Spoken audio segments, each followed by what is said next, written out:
Okey, Assalamualaikum warahmatullahi wabarakatuh. Hari ni kita nak buat ulasan perlawanan di antara Sabah versus Seri Pahang, yang mana keputusan seri satu sama, gol dijaringkan oleh Daniel Ting dan juga Kepa Sherman. Untuk perlawanan ni secara overallnya memang kita boleh nampak keseimbangan lah antara kedua-dua pasukan. Cumanya boleh dikatakan pengadil juga mempengaruhi keputusan perlawanan, yang mana boleh dikatakan ada beberapa keputusan pengadil yang boleh dipertikaikan. Antaranya Sabah perlu dapat penalti dan juga Sabah punya larian daripada yang jelas tidak offside dikatakan offside. So benda tersebut memang kalau kita nak berbicara tentang kelemahan pengadil dalam MFL kali ini ataupun dalam Liga Super kali ini, memang banyak perkara-perkara yang tidak puas hati lah yang dilakukan oleh pengadil. Tetapi kita nak buat macam mana? Kita hanya mengharapkan ada perubahan dan juga pihak MFL mengambil cakna tentang perkara ini untuk memastikan yang pengadil-pengadil di Malaysia boleh dipertingkatkan lagi performa mereka dalam setiap game lepas ini, dan elakkanlah ambil pengadil yang boleh membuatkan kontroversi yang lebih berbahaya. So tanpa membuang masa, mari kita masuklah ke dalam ulasan perlawanan. Untuk ulasan perlawanan kali ini, saya akan mulakan dengan pasukan Sabah. Okey, untuk pasukan Sabah pada perlawanan ini, perkara yang positif yang boleh kita katakan tentang pasukan Sabah adalah yang menarik minat saya tentang back 3 pasukan Sabah dalam fasa build-up play. Yang mana kalau kita lihat apa yang menarik tentang back 3 pasukan Sabah ni, yang paling menarik minat saya lah adalah tentang Irfan Zakaria. Yang mana Irfan Zakaria dalam setiap video memang saya akan puji dia. Sebab apa? Sebab dia punya diagonal ball tu memang sangat on point. Boleh saya katakan dia boleh dikatakan sebagai seorang centre back yang berupaya untuk bertindak sebagai ball playing defender, dan dalam pada masa yang sama dia boleh bertindak sebagai playmaker tambahan yang bermain secara deep di kawasan dia sendiri. So dia boleh bermain di wilayah ataupun kawasan dia sendiri untuk dia create game dengan hantaran-hantaran jauh ke bahagian hadapan, yang boleh menyebabkan dari hantaran-hantaran jauh tersebut menyebabkan gerakan serangan yang efektif ke arah gawang pasukan lawan, yang boleh menyudahkan ataupun boleh mencipta kepada gol untuk pasukan Sabah. So kita boleh tengoklah ada beberapa diagonal ball yang dilakukan oleh Irfan Zakaria pada perlawanan ni. Salah satunya hantaran kepada Ko boleh buat crossing yang hampir membuatkan tandukan ke arah gawang Seri Pahang, dan dalam pada masa yang sama dia involve untuk naik sampai dekat center area untuk open game kepada Pak Tesu buka kat Darren Lock buka dekat Ko cross hantar sampai kepala Daniel Ting. So senang cerita contribution dari Irfan Zakaria bermain dalam sistem back 3 di bawah kendalian Datuk Ong Kim Swee ni memang menjadi, dan dia juga boleh involve dengan contribution ke arah serangan memang sangat efektif, dengan kelebihan yang ada pada beliau hasil long ball punya passing yang bagus, accurate, dan juga mempunyai vision yang baik dalam perubahan ataupun switch play yang dilakukan dari satu department defense department ke attacking department. So that is a good thing lah tentang sistem back 3 pasukan Sabah yang dimainkan oleh Datuk Ong Kim Swee dengan adanya Irfan Zakaria. Manakala untuk Dominic Tan ni, kalau kita nak kata contribution dia sebagai attacking punya phase dalam fasa menyerang adalah beliau lebih suka untuk jadi extra frontman. Bermaksud dia akan involve dengan gerakan serangan dengan meletakkan diri dia di kawasan opponent ataupun kawasan lawan untuk melakukan link up ataupun build up di kawasan di box pasukan lawan. So banyaklah gerakan yang dilakukan dari game pertama sampailah game yang keempat ni. Kita boleh tengok pasukan Sabah apabila menyerang, Dominic Tan acap kali naik tinggi untuk berada dalam kawasan opponent punya lawan untuk bertindak sebagai pemain serangan tambahan di bahagian hadapan. So dia memang efektif. Daripada season lepas lagi, dia memang suka berada dalam di box ketika situasi set pieces ataupun ketika situasi pasukan Sabah memang tengah dominate game.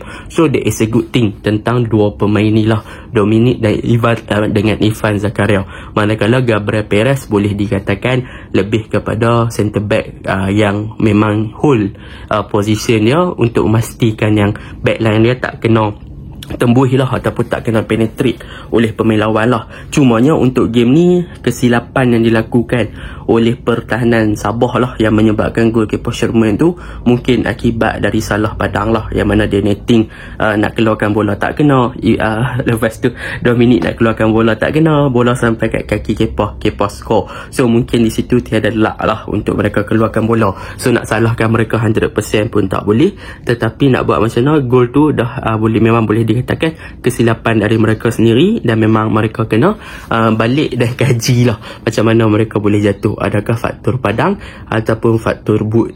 So benda tu boleh untuk mereka perbaiki pada masa akan datang. Itu yang pertama lah, yang positif side. Yang kedua, kalau kita lihat game ni tentang positif side dia adalah tentang Darren Lock.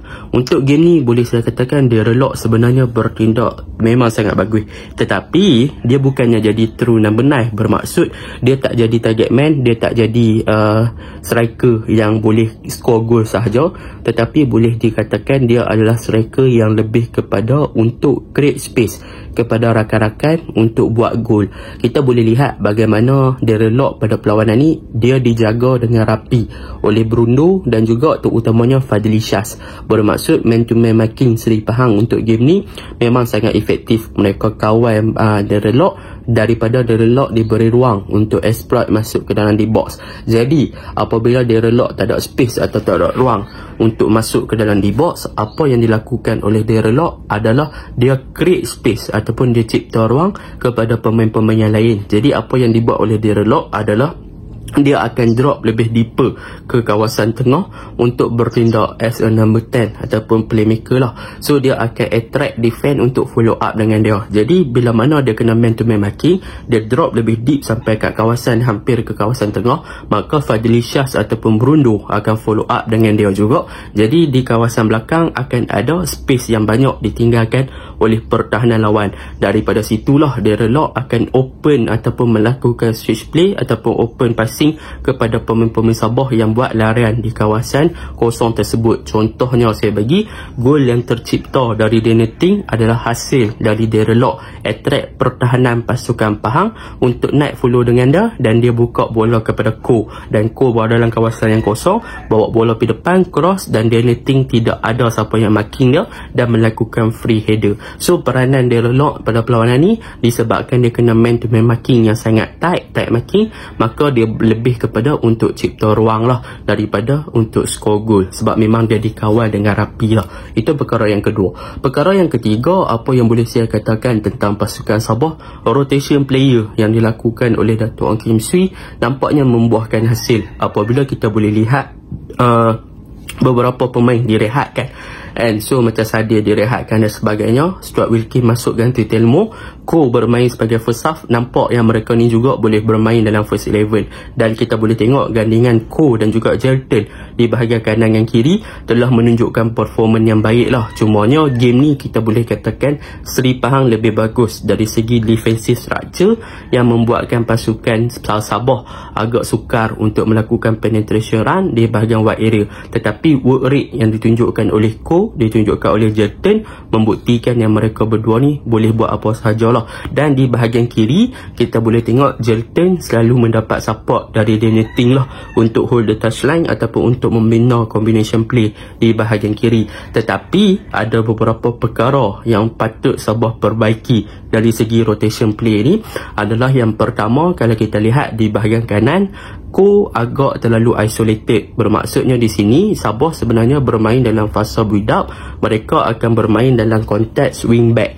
Bermaksud Jeffrey Chew sepatutnya boleh bertindak lebih ofensif dan lebih tinggi untuk memberi support kepada Ko. Jadi apabila Ko dapat banyak support, sepatutnya Ko boleh bertindak lebih ofensif dan lebih agresif untuk penetrate bahagian wide area pasukan lawan lah. Tetapi sayang, apabila Ko terlalu bersendirian dan Jeffrey dia tidaklah seofensif dan agresif seperti Rizal Ghazali, menyebabkan Ko tak banyak ruang dan tak banyak support dari Jafri yang terpaksa menyebabkan Ko lebih kepada individual play. Dan jadi boleh dikatakan Jafri daripada segi defensif bagus, tetapi daripada segi ofensif adalah beberapa kali dia nak buat overlap dan sebagainya. Tetapi most of the time boleh dikatakan winger pasukan Sabah berada dalam kedudukan yang isolated, dan benda yang sama juga berlaku sewaktu Sadir Ramdhani masuk. Sadir Ramdhani kebanyakannya isolated dan kebanyakannya kena drop lebih deep ke kawasan sendiri untuk ambil bola, dan nak progress the ball naik atas tu susah lah sebab defensive structure pasukan Seri Pahang lebih compact dan lebih bagus dalam melakukan track back. So benda tu perlu dibaiki lah untuk pasukan Sabah. Yang kedua, kita boleh tengok juga kestabilan di bahagian midfield agak kurang, yang mana kalau kita lihat gandingan Pak Tesu dan juga Telmo, mereka sebenarnya saling melengkapi antara satu sama lain in term of defending dan juga in term of offensive. Tetapi untuk game ni, Stuart Wilkin dan juga Pak Tesu boleh dikatakan kedua-dua player bermain dalam sistem double pivot, dan kedua-dua player lebih kepada more to defending.